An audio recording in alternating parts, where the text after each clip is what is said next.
In the deep forest of the eastern region of Ghana, where the River Pra whispers secrets to the trees, a girl was born under strange circumstances.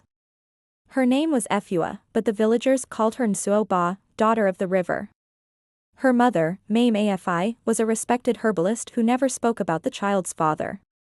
Some said she had been taken by the river god during a sacred ritual and returned 3 days later, pregnant.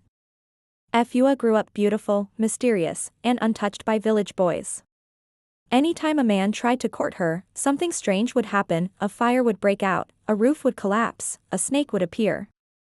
The elders said it was the river god's warning: touch her, and face the river's wrath. At 19, Efua could walk into the river and vanish beneath it for hours. She returned with wet skin but dry hair, always holding a fish that no one had ever seen before. Tourists came from Accra just to witness her river dance.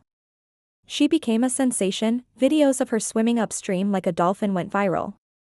Some said she was a mermaid. Others whispered she was the bride of the river god, cursed to remain in the mortal world.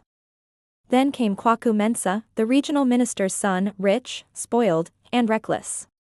He met Efua at a festival and bet his friends that he could make the river girl fall in love. No one had ever dared defy the curse.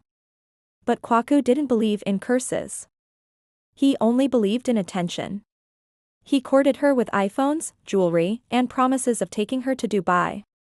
Against all warnings, Efua slowly gave in. They were seen kissing by the riverside, holding hands at the local chop bar, and spending nights in his car parked at the edge of the forest. People talked. The shrine priest warned them both: "You are waking something older than the gods of this land." 2 months later, Efua was pregnant. That's when everything fell apart. The river dried up overnight. Fishes floated dead. Farmers' crops began to wither.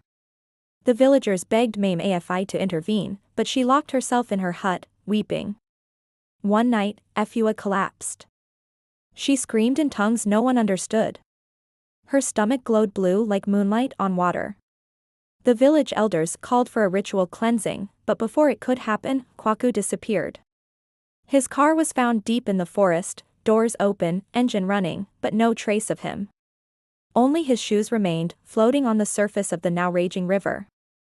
A note was found in the car, written in his handwriting: "She's not just the daughter of the river god. She's his wife. And he's coming for me." Panic spread. Journalists rushed in. Some called it madness, others believed it was juju gone wrong. Then came the real twist. An old photograph surfaced, taken 20 years ago during a ritual ceremony at the river. It showed Mame Afi, naked from the waist up, dancing under a full moon. Beside her stood the previous chief of the village, Nana Kojo Iam, dressed as the river god. The rumor? There was no actual spirit. The chief was the river god, and Mame Afi had been tricked into lying with him during the sacred ceremony. Efua was not supernatural. She was the product of a scandalous, ritual-based affair between the chief and the herbalist. The powers? All lies. The events? Coincidence or manipulation? The drying river? Due to illegal mining upstream. Kwaku's death? Still unexplained, but theories ranged from cult involvement to Efua poisoning him out of rage after discovering the truth. But Efua never confirmed nor denied anything. She vanished one night, walking into the river, glowing blue once again. Her body was never found. To this day, some say they see a woman in white bathing at the break of dawn by the riverside. Others claim to hear a baby crying from beneath the water. The scandal rocked the entire region. The chief was dethroned. Mame Afi was exiled. Kwaku's parents left Ghana entirely.